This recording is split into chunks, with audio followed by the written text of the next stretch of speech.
Hello नमस्कार विद्यार्थी मित्रों આપણે ધોરણ 10 વિષય વિજ્ઞાનમાં અગાઉના લેક્ચરની અંદર પરમાણ્વીય ક્રમાંક વિશેની અમુક જાણકારી મેળવી હતી બરાબર। હવે આજના લેક્ચરમાં આપણે આધુનિક આવર્ત કોષ્ટકની રચના કઈ રીતે થયેલી છે તેના વિશેની માહિતી મેળવવાના છીએ। તો શરૂઆત કરીએ આગળ આપણા પ્રકરણ નંબર 5 ની તત્વોનું આવર્તનીય વર્ગીકરણ। તો તત્વોના આવર્તનીય વર્ગીકરણની અંદર હવે આપણો આજનો ટોપિક છે આધુનિક આવર્ત કોષ્ટક, મોડર્ન પીરિયોડિક ટેબલ। आधुनिक आवर्त कोष्टक।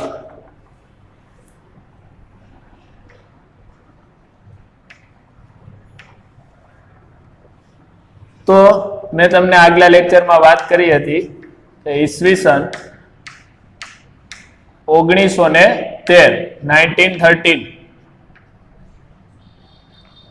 1913 में हेनरी मोस्ले सूचव्यु के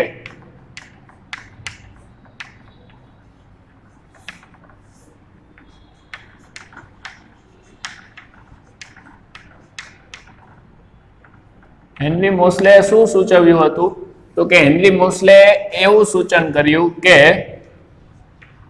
तत्वोना वर्गीकरण माटे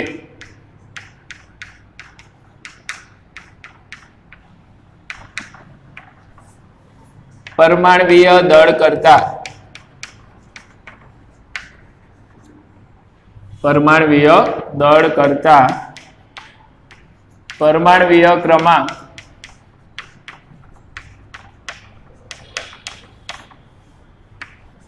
વધારે आधारभूत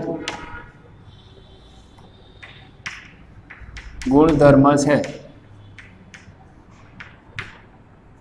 એટલે હેનરી મોસ્લે એવું સૂચન કર્યું કે તત્વો જે છે એને ડોબ્રેનર, ન્યુલેન્ડ, મેન્ડેલિફ વગેરે શેના આધારે ગોઠવ્યા હતા તો કે પરમાણવીય દળના આધારે। પરંતુ તત્વોને પરમાણવીય દળ કરતા વધારે સારી રીતે ગોઠવવા હોય તો પરમાણવીય દળ નહીં પરંતુ પરમાણવીય क्रमांक ने आधारे गोठववा जोईए।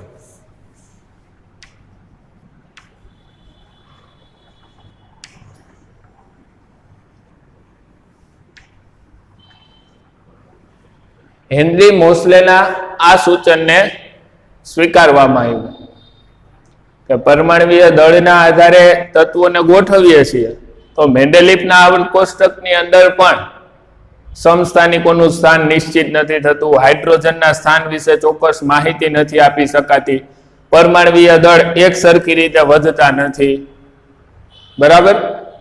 तो आ मर्यादाओने दूर करवा माटे हेनरी मोस्ले जे सूचन कर्युं के परमाणवीय दळ करता एक काम करो के परमाणवीय क्रमांक ने आधारे तत्वोने गोठवो, कारण के वधारे आधारभूत छे એટલે કે એના દ્વારા પરમાણવીય ક્રમાંક દ્વારા વધારે સારી રીતે તત્વોને ગોઠવી શકાશે।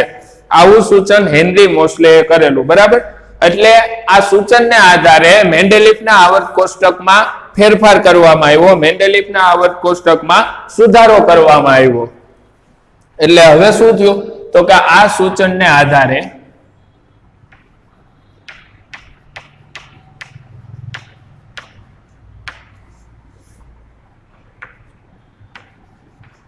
आ सूचन ने आधारे मेंडेलिफना आवर्त कोष्टक में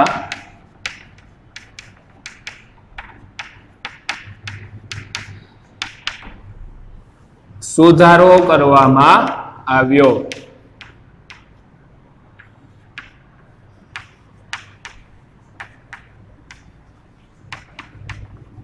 અને પરિણામે શેનું નિર્માણ થશે? તો કે હવે નિર્માણ થશે આધુનિક આવર્ત કોષ્ટકનું, મોડર્ન પિરિયોડિક ટેબલ. પરિણામે આધુનિક આવર્ત કોષ્ટકની રચના થઈ.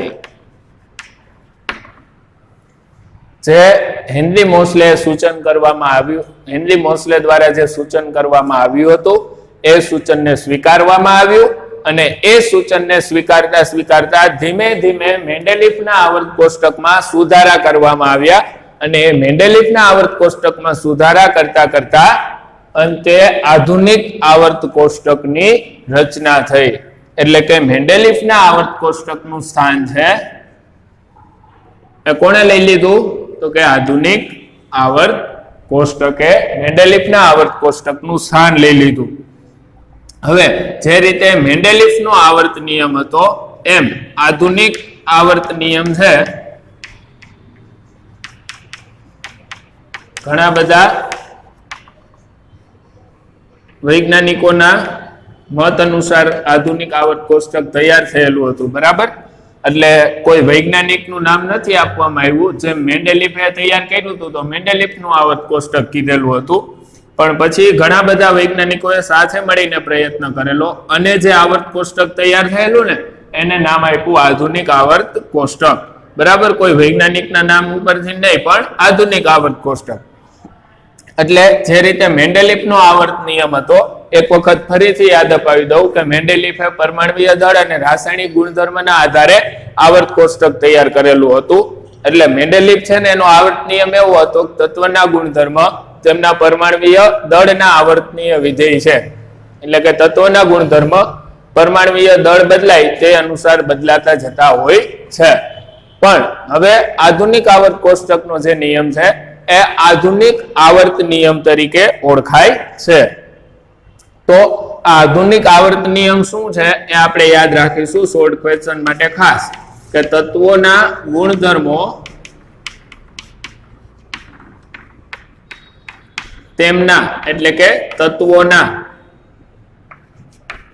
પરમાણ્વીય ક્રમાંકના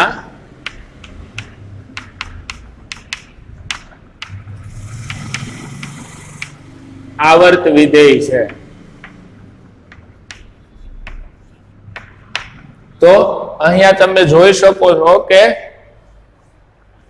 એક જ શબ્દ છે એ મેન્ડેલિફના આવર્ત કોષ્ટક કરતા ચેન્જ થાય છે. એ શબ્દ છે પરમાણ્વીય ક્રમાંક. બરાબર ને? મેન્ડેલિફનો આવર્ત નિયમ હતો ને ત્યાં શું હતું કે પરમાણ્વીય દળના આવર્તનીય વિધેય છે. અને આધુનિક આવર્ત કોષ્ટકમાં શું આવી જશે? તો કે તત્વના જે ગુણધર્મો છે એ તત્વના એટલે કે તેમના પરમાણ્વીય ક્રમાંકના આવર્તનીય વિધેય છે. એટલે કે તત્વના ગુણધર્મો છે એ પરમાણ્વીય ક્રમાંકને અનુસાર બદલાતા જતા હોય છે. બરાબર, તો આ પરમાણ્વીય ક્રમાંક શું છે? બરાબર, તો એ આપણે અગાઉના લેક્ચરમાં શીખી ગયા છીએ. હવે તો કે આધુનિક આવર્ત કોષ્ટક છે એની અંદર મેન્ડેલિફના આવર્ત કોષ્ટકની ત્રણેય મર્યાદામાં સુધારો થઈ ગયો. આધુનિક આવર્ત કોષ્ટકમાં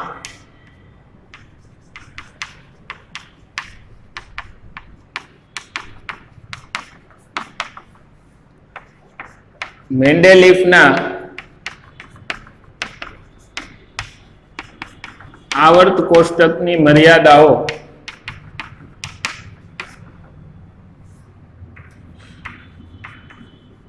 જે હતી એમાં સુધારો જોવા મળ્યો. મર્યાદાઓમાં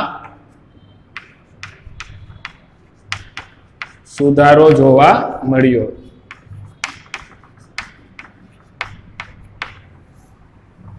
બરાબર, મેન્ડેલિફના આવર્ત કોષ્ટકમાં જે ત્રણ મર્યાદાઓ હતી એ ત્રણેય મર્યાદાઓમાં સુધારો થઈ ગયો. એટલે કે મર્યાદાઓ છે સુધારો થઈ ગયો મતલબ એ મર્યાદાઓ દૂર થઈ ગઈ. મેન્ડેલિફના આવર્ત કોષ્ટકમાં હાઇડ્રોજનનું નિશ્ચિત સ્થાન, અનિયમિત રૂપથી બદલાતા પરમાણ્વીય દળ અને સમસ્થાનિકોના સ્થાન, આ ત્રણ મર્યાદા હતી. આ ત્રણેય મર્યાદાઓ આધુનિક આવર્ત કોષ્ટકની અંદર દૂર થઈ ગઈ, એટલે કે મર્યાદાઓમાં સુધારો થઈ ગયો. તો આ પોઈન્ટ આધુનિક આવર્ત કોષ્ટકની અંદર મેન્ડેલિફના આવર્ત કોષ્ટકની જે કોઈ મર્યાદાઓ હતી એની અંદર સુધારો જોવા મળ્યો. અને કઈ રીતે તત્વો ગોઠવાશે, તો કે આધુનિક આવર્ત કોષ્ટકમાં તત્વો પરમાણ્વીય દળના ચડતા ક્રમમાં ગોઠવવામાં આવ્યા. આધુનિક આવર્ત કોષ્ટકમાં તત્વોને તેમના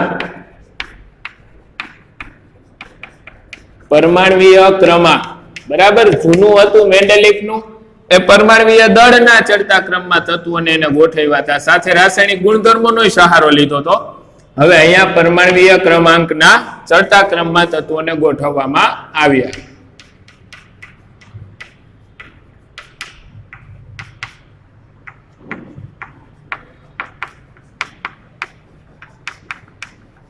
તો વિદ્યાર્થી મિત્રો, અગાઉ મેન્ડેલિફના આવર્ત કોષ્ટકની અંદર કે પછી ડોબ્રેનરનું વર્ગીકરણ કે ન્યુલેન્ડનું અષ્ટક, એ બધાની અંદર તત્વોને પરમાણ્વીય દળના ચડતા ક્રમાંકમાં ગોઠવેલા હતા. અહીંયા આગળ મેન્ડેલિફનું આવર્ત કોષ્ટક છે, બરાબર, એની મર્યાદાઓ દૂર થઈ ગઈ અને આધુનિક આવર્ત કોષ્ટકની રચના થઈ.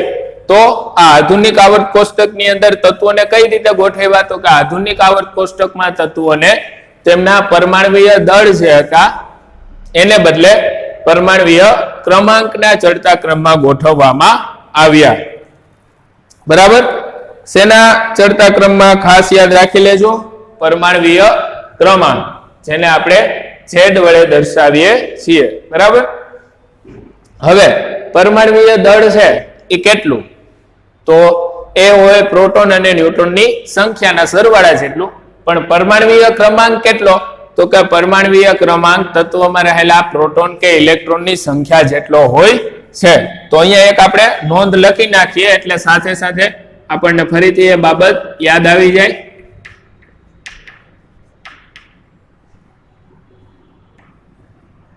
નોંધ, તત્વનો પરમાણ્વીય ક્રમાંક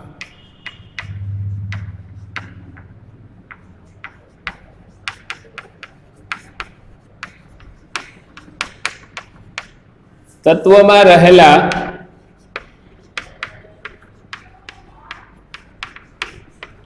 પ્રોટોન અથવા ઇલેક્ટ્રોનની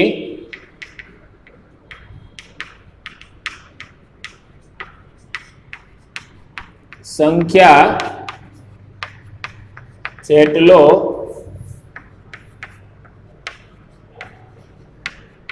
હોય છે.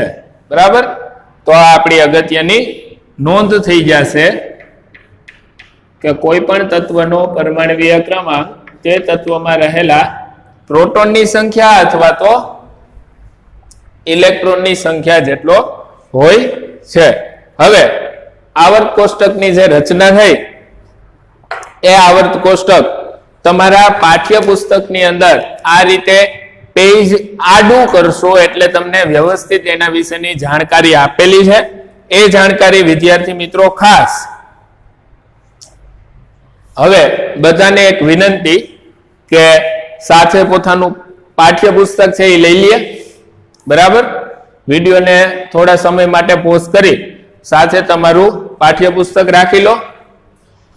હવે વિડીયો આગળ જુઓ ત્યારે તમારું જે પાઠ્યપુસ્તક છે એ તમારી સાથે ખાસ હોવું જરૂરી છે. બરાબર, કારણ કે એ આધુનિક આવર્ત કોષ્ટક છે એને આપણે કોઈ યાદ રાખી લેવું નથી કે આખું કોષ્ટક આપણે ક્યાંય બનાવવું નથી, પણ એમાંથી જે માહિતી આપણે શીખવાની છે એના વિશે ખાસ આડું રાખવાનું. બરાબર, ડાબી બાજુનો જે કોર્નર આવે ત્યાં હાઇડ્રોજન હોવો જોઈએ. બરાબર, એ રીતે એનો એંગલ ટર્ન કરજો, એ રીતે પાઠ્યપુસ્તક ટર્ન કરજો. ડાબી બાજુનો ખૂણો જ્યાં આવે ત્યાં શું આવશે, તો કે અહીંયા આવશે આપણો હાઇડ્રોજન પરમાણુ ક્રમાંક 1 વાળો, બરાબર. જમણી બાજુ જે ઉપરનો ખૂણો આવે ત્યાં આવશે હિલિયમ. આ રીતે હવે તમે તમારું પાઠ્યપુસ્તક ગોઠવી લીધું હશે. તો હવે ખાસ એમાં ધ્યાન આપજો, એટલે ખ્યાલ આવે કે હું આધુનિક આવર્ત કોષ્ટકની તમને કઈ કઈ માહિતીઓ આપતો જાઉં છું. તો સૌ પ્રથમ તો આધુનિક આવર્ત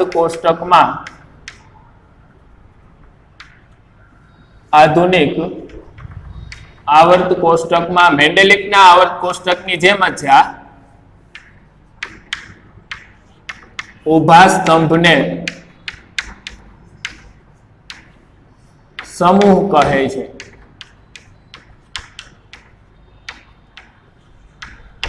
આધુનિક આવર્ત કોષ્ટકની અંદર જેટલા તમને ઊભા સ્તંભ જોવા મળી રહ્યા છે એ બધાને શેના તરીકે ઓળખવામાં આવે છે? તો કે ઊભા સ્તંભ એટલે સમૂહ. એની સંખ્યા કેટલી છે?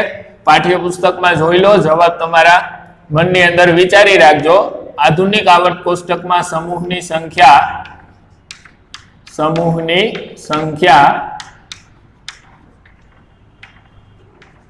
18 છે, બરાબર.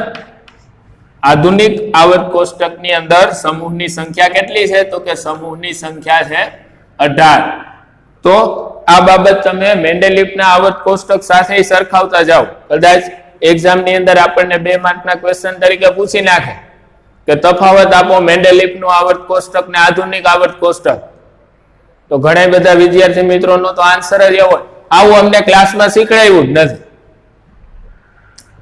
તો જો અમુક પાયાની બાબતો વિશે આપણી જાણકારી પાકી હોય ને, ક્લાસની અંદર આપણે 2 આવર્ત કોષ્ટક વિશે વ્યવસ્થિત રીતે શીખ્યા હોય,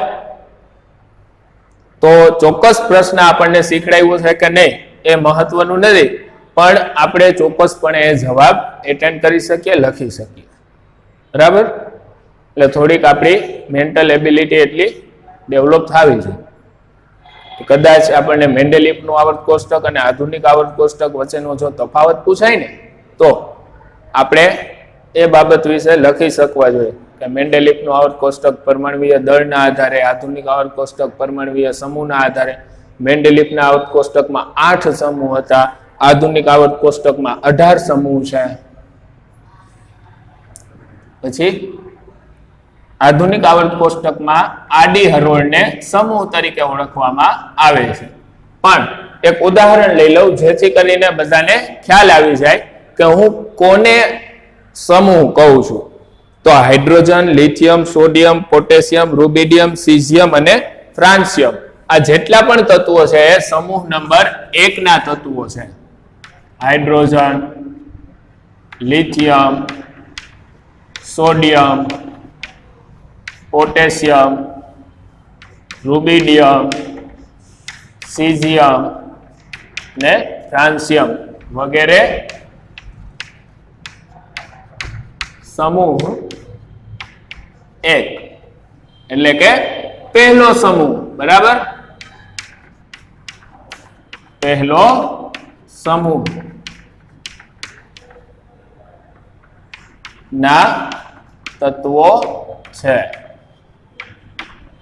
વિદ્યાર્થી મિત્રો, હવે તમને ખ્યાલ આવી ગયો હશે કે હું સમૂહ એટલે કોની વાત કરું. સમૂહ એટલે આખું તત્વનું જૂથ આવે. હું એમ કહું કે સમૂહ 1 એટલે આ બધાય તત્વો એમાં આવી જાય. Hydrogen, lithium, sodium, potassium, rubidium, caesium ને ફ્રાન્સિયમ, આ દરેકે દરેક તત્વનો સમાવેશ ક્યાં થયેલો છે? તો કે સમૂહ નંબર 1 એટલે કે પહેલા સમૂહની અંદર. અને આવા કુલ આવર્ત કોષ્ટક આધુનિક જે છે એની અંદર કેટલા સમૂહ છે? તો કે 18. હવે આડી હરોળની વાત કરીએ તો આધુનિક આવર્ત કોષ્ટકમાં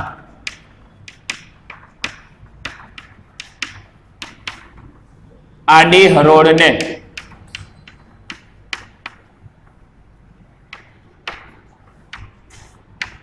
આવર્ત કહે છે. તો જો આ મેન્ડેલિફના આવર્ત કોષ્ટકની જેમ જ આવ્યું. મેન્ડેલિફના આવર્ત કોષ્ટકમાં મેન્ડેલિફે જે આડી હરોળ હતી એને શું કીધું હતું? તો કે આવર્ત, બરાબર. તો અહીંયા પણ આડી હરોળ એટલે આવર્ત. એની સંખ્યા કેટલી છે આડી હરોળની ગણી રાખો. હું અહીંયા લખું છું કે આવર્તની જે સંખ્યા છે એ છે 7. 07 ખાલી 7 લખીએ 07 લખીએ કઈ ફરક પડે નહીં. આવર્તની સંખ્યા છે 7. હવે તમારા માટે એક પ્રશ્ન, જવાબ હું અત્યારે લેક્ચરમાં જ આપીશ. આધુનિક આવર્ત કોષ્ટક જુઓ અને એમાં સમૂહ 1 ની અંદર કેટલા તત્વો રહેલા છે એ ગણી કાઢો. આધુનિક આવર્ત કોષ્ટકમાં સમૂહ 1 માં કેટલા તત્વો છે? તો સમૂહ 1 ની વાત કરી એટલે હાઇડ્રોજન થી લઈ અને ફ્રાન્સિયમ સુધી આવે. તો આ તત્વોની સંખ્યા તમે જુઓ તો 7 જેટલી થાય છે. બરાબર. હવે બીજો પ્રશ્ન કે આધુનિક આવર્ત કોષ્ટકની અંદર જોવો અને આવર્ત નંબર 1 પહેલો આવર્ત, પહેલા આવર્તની અંદર કેટલા તત્વો રહેલા છે એના નામ આપો. આવો શોર્ટ ક્વેશ્ચન આપણને પૂછાઈ શકે કે આધુનિક આવર્ત કોષ્ટકમાં આવર્ત 1 માં રહેલા તત્વોના નામ આપો. તો આપણને એમ પ્રશ્ન થાય કે આવું આપણે શીખ્યા જ નથી. આપણને તો સરે ના પાડેલી કે આધુનિક આવર્ત કોષ્ટક તમારે નથી યાદ રાખવાનું, પણ 1 થી 20 પરમાણુ ક્રમાંક ધરાવતા તત્વો માટેનું જે આધુનિક આવર્ત કોષ્ટક છે એટલું શોર્ટ ક્વેશ્ચન માટે યાદ કરી લેવું. બરાબર. થોડુંક ડિફિકલ્ટ પેપર હોય તો ત્યાંથી ક્વેશ્ચન તમને આપી શકે છે. તો આધુનિક આવર્ત કોષ્ટક છે ને એના પહેલા આવર્તમાં પ્રથમ આવર્તની અંદર તત્વો 2 જ છે. એક તત્વ છે હિલિયમ, બીજું તત્વ છે હાઇડ્રોજન. બરાબર. હાઇડ્રોજન અને હિલિયમ આ બંને જે છે એ પહેલા આવર્તના તત્વો છે. બરાબર. તો આપણે અહીંયા પણ ઉદાહરણ લખીશું કે હાઇડ્રોજન અને હિલિયમ બંને આવર્ત 1 એટલે કે પહેલો આવર્તના તત્વો છે. પહેલા આવર્તના તત્વો છે. બરાબર. પહેલા આવર્તમાં માત્ર 2 જ તત્વો છે. બંનેના નામ આપણે લખ્યા છે, હાઇડ્રોજન અને હિલિયમ. હવે બીજા આવર્ત માટે, તો બીજા આવર્ત માટે લિથિયમ થી લઈને 10મા તત્વ નિયોન સુધીના તત્વો છે. Lithium, beryllium, boron, carbon, nitrogen, oxygen, fluorine અને નિયોન. 8 તત્વો છે. જો આ જે 8 તત્વો છે, આ 8 તત્વો વિદ્યાર્થી મિત્રો આ ક્યાં આવશે? તો કે આ આધુનિક આવર્ત કોષ્ટકની જે બીજા નંબરની આડી હરોળ છે તેમાં આવે છે. બરાબર. તો આ વગેરે આવર્ત 2 એટલે કે બીજા આવર્તના તત્વો છે.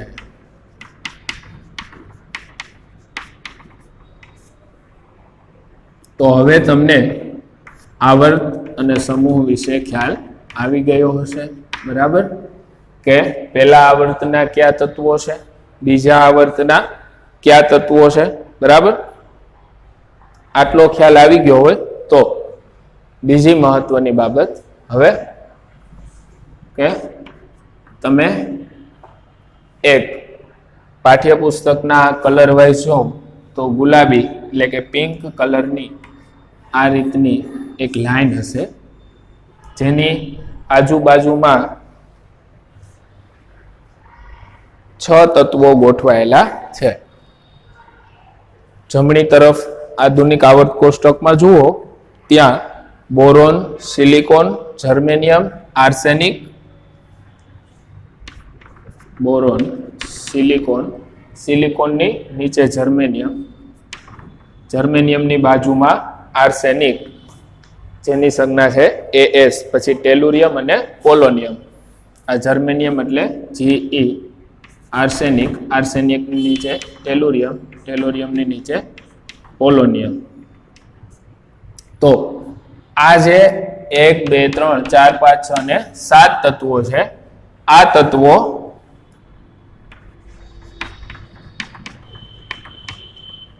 અર્ધધાતુ તત્વો છે. તો અર્ધધાતુ તત્વોની સંખ્યા કેટલી વિદ્યાર્થી મિત્રો? તો કે એમની સંખ્યા 7. બરાબર, અર્ધધાતુ તત્વોની સંખ્યા છે 7. દરેકના નામ એક વખત કહી દઉં છું. Boron, silicon, germanium, arsenic, tellurium અને પોલોનિયમ. બરાબર, આ પ્રકારની તમને એક તમારા પાઠ્યપુસ્તકની અંદર ગુલાબી ભાગમાં જમણી તરફ જોવા મળશે કે એક પગથિયા જેવી લાઈન કરેલી છે. બરાબર, તો એ લાઈન ઉપર જેટલા તત્વો આવે છે એ બધા જ તત્વો વિદ્યાર્થી મિત્રો અર્ધધાતુ તત્વો છે. આ રેખા જે છે, આ જે પગથિયા જેવી લાઈન છે,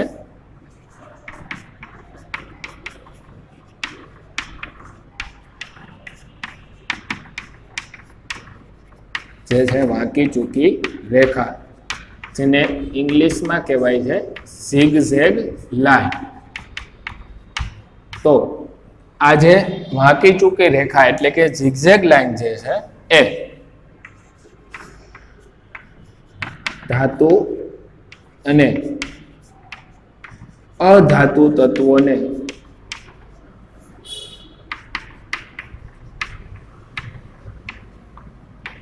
આવર્ત કોષ્ટકમાં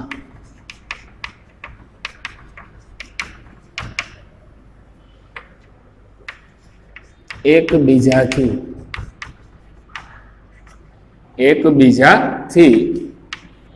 જુદા પાડે છે. બરાબર, આ જે આધુનિક આવર્ત કોષ્ટક તમે જુઓ છો એની અંદર આ પગથિયા જેવી છે વાંકી ચૂકી રેખા છે, જેને ઇંગ્લિશની અંદર કહેવાય છે ઝિગઝેગ લાઈન. તો એ ઝિગઝેગ લાઈન જે આધુનિક આવર્ત કોષ્ટકમાં છે એ ધાતુ તત્વો અને અધાતુ તત્વોને આવર્ત કોષ્ટકની અંદર એકબીજાથી જુદા પાડે છે. હું તમને કોઈ બે તત્વના નમૂના આપું, બરાબર, અને હું તમને એમ પૂછું કે આમાંથી કયો ધાતુ છે કયો અધાતુ છે, એ આવર્ત કોષ્ટકના આધારે કહો, તો તમને એવી કોઈ ઝિગઝેગ લાઈન બજારમાં ન મળે કે તમે મૂકો અને એક તત્વ ડાબી બાજુ ગોઠવાય ને એક જમણી બાજુ ગોઠવાય. પણ તમે આવર્ત કોષ્ટકમાં જ્યારે નિરીક્ષણ કરતા હોય, અવલોકન કરતા હોય, ત્યારે ઝિગઝેગ લાઈન જે છે એ આવર્ત કોષ્ટકની અંદર તમને શું કરી આપે છે? તો કે ધાતુઓને અને અધાતુઓને એકબીજાથી અલગ કરી આપે છે. બરાબર, તો કઈ રીતે અલગ કરી આપે છે? તો કે આ લાઈનની અથવા તો આ રેખાની ડાબી બાજુએ જેટલા તત્વો છે, ડાબી બાજુએ એ બધા જ ધાતુ તત્વ છે. જુઓ, તમે ઓળખો છો સોડિયમ ધાતુ છે, તો તમારી જે ઝિગઝેગ લાઈન છે ને એની ડાબી બાજુએ હાલમાં તમારું સોડિયમ હશે. તમને ખ્યાલ છે કે મેગ્નેશિયમ ધાતુ છે તો એ ડાબી બાજુએ હશે. બરાબર, તમને ખ્યાલ છે કે કાર્બન અધાતુ છે તો એ ઝિગઝેગ લાઈનની જમણી બાજુએ હશે. ઓક્સિજન અધાતુ છે, ઝિગઝેગ લાઈનની જમણી બાજુએ હશે. તો આ પણ એક ખાસ યાદ રાખવા જેવી બાબત છે કે આધુનિક આવર્ત કોષ્ટકમાં ધાતુઓ ડાબી બાજુએ અને અધાતુઓ જમણી બાજુએ છે. આધુનિક આવર્ત કોષ્ટકમાં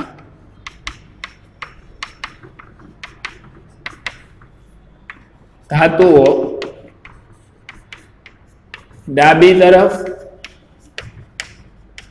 અને અધાતુઓ જમણી તરફ જોવા મળે છે. જો કેટલું સરસ વર્ગીકરણ હશે, કેટલું વ્યવસ્થિત કોષ્ટક હશે કે ધાતુઓ અને અધાતુઓ પણ એકબીજાથી અલગ પડી જાય છે વર્ગીકરણની અંદર જ. બરાબર, તો એ ખૂબ જ યોગ્ય વર્ગીકરણ છે. કારણ કે ધાતુ, અધાતુ, અર્ધધાતુ વગેરે પણ આધુનિક આવર્ત કોષ્ટકમાં એકબીજાથી અલગ અલગ આપણને જોવા મળી રહી છે. બરાબર. એટલે આધુનિક આવર્ત કોષ્ટકમાં ધાતુઓ છે ડાબી તરફ છે અને અધાતુઓ જે છે જમણી તરફ જોવા મળે છે. હવે તમારે આ રીતે ક્લાસ વર્કની અંદર આધુનિક આવર્ત કોષ્ટક ટાઇટલ આપી અને આ બધી માહિતી લખવાની છે. તો કદાચ કોઈએ ન લખી હોય તો વિડીયો પોઝ કરી એનો સ્ક્રીનશોટ લઈ અને હાલમાં જે ડાબી તરફનો ભાગ તમને દેખાય છે એ લખી નાખો અત્યારે જ વિડીયો પોઝ કરી, કારણ કે હું એ ભાગને હમણાં અહીંયાથી કાઢી નાખું છું. હજી આગળ થોડીક આધુનિક આવર્ત કોષ્ટક વિશેની માહિતી જે છે એ મારે લખવી છે કે જે તમારે યાદ રાખવાની છે. બરાબર.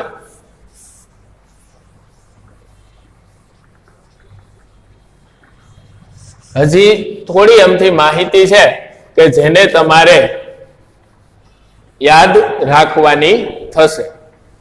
તો એ કઈ માહિતી છે? બરાબર.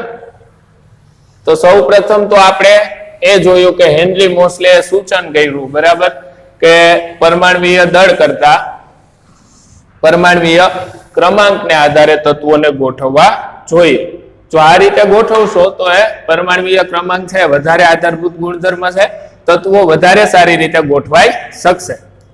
ત્યારબાદ પછી પરમાણ્વીય ક્રમાંકને આધાર લઈ અને મેન્ડેલિફના આવર્ત કોષ્ટકમાં સુધારો કરવામાં આવ્યો અને આધુનિક આવર્ત નિયમ આપવામાં આવ્યો કે તત્વના ગુણધર્મ તેમના પરમાણ્વીય દળના તત્વના ગુણધર્મ તેમના પરમાણ્વીય ક્રમાંકના આવર્તનીય વિધેય છે. ક્યાંક સ્લીપ ઓફ ટંગ હશે, પરમાણ્વીય દળ બોલાઈ ગયો હશે, પણ આધુનિક આવર્ત કોષ્ટક આવે એટલે પરમાણ્વીય દળ નહીં પરંતુ પરમાણ્વીય ક્રમાંક જ હશે. બરાબર. તો આધુનિક આવર્ત નિયમ તત્વના ગુણધર્મ તેમના પરમાણ્વીય ક્રમાંકના આવર્તનીય વિધેય છે. પરમાણ્વીય ક્રમાંક શું છે? તો કે તત્વમાં રહેલા પ્રોટોન અથવા ઇલેક્ટ્રોનની સંખ્યા છે. હવે તમારે શું યાદ રાખવાનું છે વિશેષ વાત? તો કે આ તો આપણે શીખી ગયા કે 18 સમૂહ છે, જેમાંનો hydrogen, lithium, sodium, potassium, rubidium, caesium, ફ્રાન્સિયમનો પહેલો સમૂહ છે. 7 આવર્ત છે. પહેલો આવર્ત હાઇડ્રોજન અને હિલિયમ માત્ર 2 જ તત્વ ધરાવે છે. પછી બીજો આવર્ત છે લિથિયમ થી લઈને નિયોન સુધીના 8 તત્વો ધરાવે છે. પછી વચ્ચે એક ઝિગઝેગ લાઈન છે. આ પ્રકારે પાઠ્યપુસ્તકની અંદર તમને લાઈન મળી ગઈ તો એના આજુબાજુ જે તત્વો છે એ બધાય છે અર્ધધાતુ તત્વો, જેમની સંખ્યા આવે છે કુલ 7 આવે છે. બરાબર. વિદ્યાર્થી મિત્રો, અહીંયા કનેક્શન પ્રોબ્લેમના કારણે વિડીયો છે પોઝ થઈ ગયો હતો. બરાબર. એટલે હવે એ જોઈન્ટ વિડીયો તમને જોવા મળશે કે જેમાં આપણે છેલ્લે અહીંયા અટકેલા હતા કે આપણે વાત કરતા હતા કે જે વાંકી ચૂકી રેખા છે ઝિગઝેગ લાઈન, બરાબર, એના ઉપર આવેલા તત્વો અર્ધધાતુ તત્વો છે. એ ધાતુ અને અધાતુ તત્વોને આવર્ત કોષ્ટકમાં એકબીજાથી અલગ પાડે છે. એટલે મેં તમને વાત કરી એ મુજબ કે હું તમને કોઈ 2 તત્વના નમૂના આપું તો એવી કોઈ બજારમાં ઝિગઝેગ લાઈન ન મળે કે તમે વચ્ચે રાખી દો તમને ખબર પડે કયું ધાતુ છે કયું અધાતુ. પણ જ્યારે તમે આવર્ત કોષ્ટકનું નિરીક્ષણ કરતા હોય, આવર્ત કોષ્ટકનું અવલોકન કરતા હોય તો એવા સમયે તમે જાણકારી મેળવી શકો છો. શું જાણકારી મેળવી શકો છો? તો કે ઝિગઝેગ લાઈન જોવાની, એની ડાબી તરફ છે બધી જ ધાતુઓ છે, જમણી તરફ છે બધી જ અધાતુઓ છે. તો આ જે વાંકી ચૂકી રેખા છે, જે અલગ પાડતી રેખા છે ઝિગઝેગ લાઈન, એ કોષ્ટકમાં એટલે કે આવર્ત કોષ્ટકમાં ધાતુ અને અધાતુ તત્વોને એકબીજાથી જુદા પાડે છે. તો આધુનિક આવર્ત કોષ્ટકમાં ધાતુઓનું સ્થાન કઈ તરફ? શોર્ટ ક્વેશ્ચનમાં પૂછાઈ શકે ધાતુઓનું સ્થાન કઈ તરફ? તો કે ધાતુઓ ડાબી તરફ અને અધાતુઓ જમણી તરફ જોવા મળે છે. એટલે કે અધાતુઓ જમણી તરફ હોય છે. બરાબર. તો આ વાત થઈ ગઈ આપણે ધાતુઓ ક્યાં છે, અધાતુઓ ક્યાં છે, અર્ધધાતુઓ ક્યાં છે.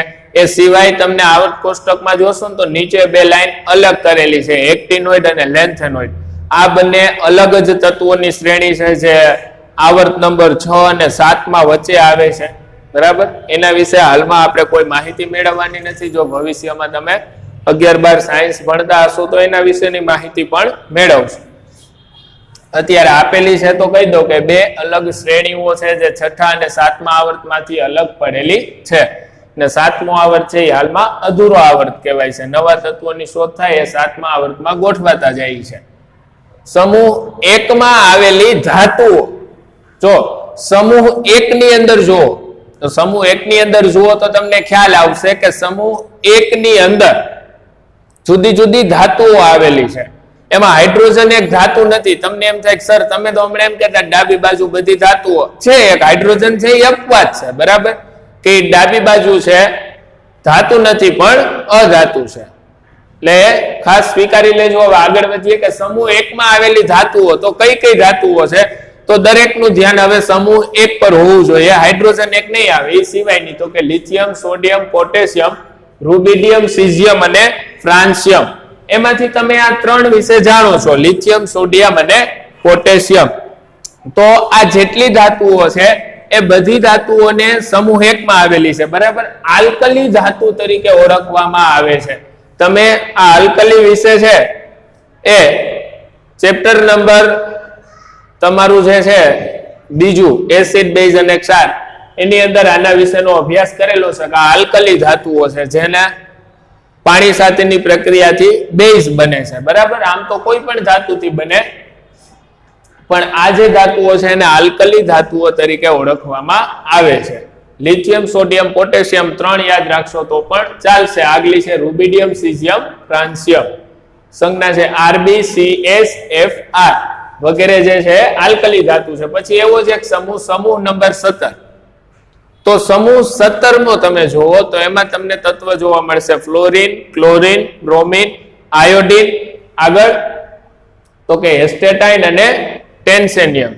તો આ જેટલા છે એસ્ટેટિન, ટેનેસાઇન, બરાબર.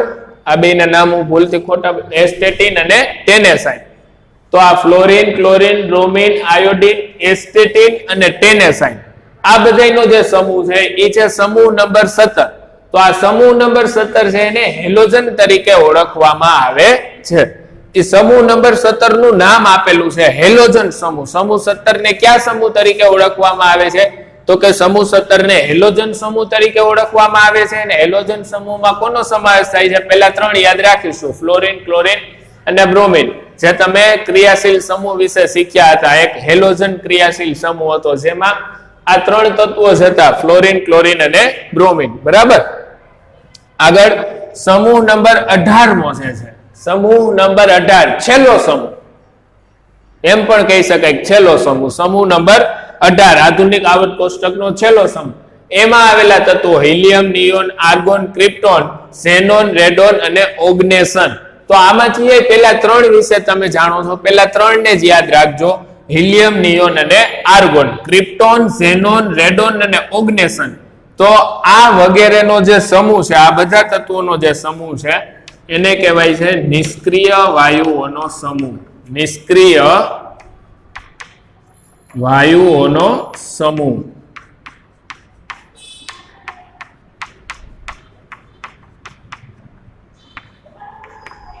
આ વગેરેના સમૂહને નિષ્ક્રિય વાયુઓના સમૂહ તરીકે ઓળખવામાં આવે છે, બરાબર. નિષ્ક્રિય વાયુઓનો સમૂહ.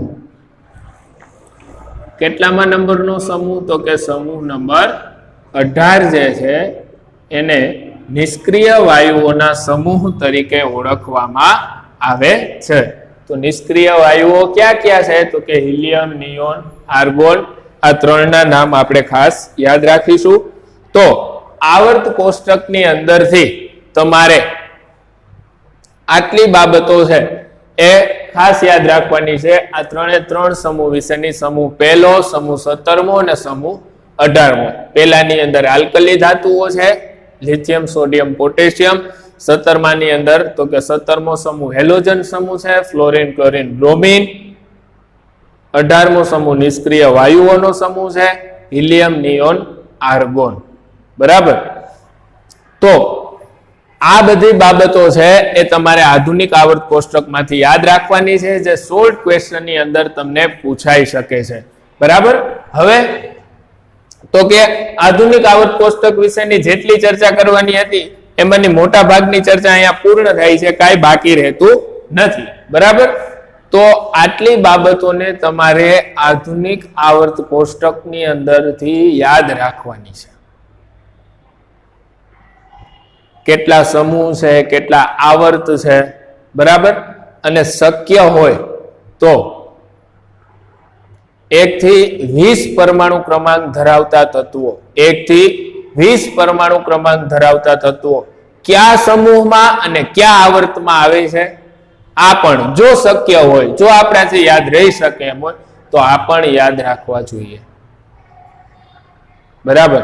તમને એમ પૂછવામાં આવે કે હિલિયમ કયા સમૂહ અને કયા આવર્તમાં આવેલું તત્વ છે, તો તમે જવાબ આપી શકો કે હિલિયમ સમૂહ નંબર 18 અને આવર્ત નંબર 1 માં આવેલું તત્વ છે. આવી જ રીતે માની લ્યો કે કદાચ તમને સોડિયમ વિશે પૂછે કે સોડિયમ છે એ કયા સમૂહ અને કયા આવર્તમાં આવેલું તત્વ છે, તો સોડિયમ જે છે એ સમૂહ નંબર 1 અને આવર્ત નંબર 3 માં આવેલું તત્વ છે. જો શક્ય હોય, ઘણા બધાની બ્રેઇન સ્ટોર્મિંગ કેપેસિટી સારી, બરાબર, એ યાદ રાખી શકતા હોય આ બાબતોને, તો યાદ રાખવી. જો મારે જેવી બ્રેઇન સ્ટોરેજ કેપેસિટી છે કે જેમાં થોડોક સમય ફ્લેશ લાગી જતી હોય, બહુ વધારે યાદ ન રહેતું હોય, તો યાદ રાખવાની કોઈ જરૂર નથી. યાદ રાખો તો એ થોડુંક આપણું વિશિષ્ટતા પણ દેખાય એટલા માટે, બરાબર. તો અહીંયા આવર્ત કોષ્ટક વિશેની મોટા ભાગની આપણી ચર્ચાઓ પૂર્ણ થાય છે. આધુનિક આવર્ત કોષ્ટક છે એમાંથી કઈ બાબતો યાદ રાખવાની છે એ મેં તમને જણાવી દીધું છે, બરાબર. જેટલી વધારે યાદ રાખી શકો તો એ એક્સ્ટ્રા બેનિફિટ છે. ન યાદ રાખી શકો તો ટેન્શન લેવાની કોઈ વસ્તુ નથી. કોઈ તમને એક્ઝામમાં 18માં સમૂહમાં અને 6ઠા આવર્તમાં આવેલું તત્વ છે, બરાબર, કે જે રેડોન છે, તો એના વિશે કોઈ તમને પૂછવાનું નથી કે રેડોન ક્યાં આવેલું છે અથવા 18માં સમૂહ ને 6ઠા આવર્તમાં કયું તત્વ છે, આવું કોઈ પૂછાવાનું નથી, બરાબર. પણ હા, મેં જેટલું અહીંયા તમને બોર્ડ ઉપર લખીને આપ્યું છે આધુનિક આવર્ત કોષ્ટક વિશે, તો એ ખાસ તમારે તમારા ક્લાસ વર્કની અંદર લખી નાખવાનું રહેશે. એ પૂછી શકાય અથવા તો પૂછાયેલી હોય એ પ્રકારની બાબત છે, એટલે એને ખાસ આપણે લખી લઈશું, બરાબર. આધુનિક આવર્ત કોષ્ટક છે એના માટે તમને એક એક્સ્ટ્રા વર્ક આપું છું. બધાય નહીં કરો તો પણ ચાલશે, જેનાથી થાય એના દ્વારા જ. શું છે આ એક્સ્ટ્રા વર્ક? તો તમારે એક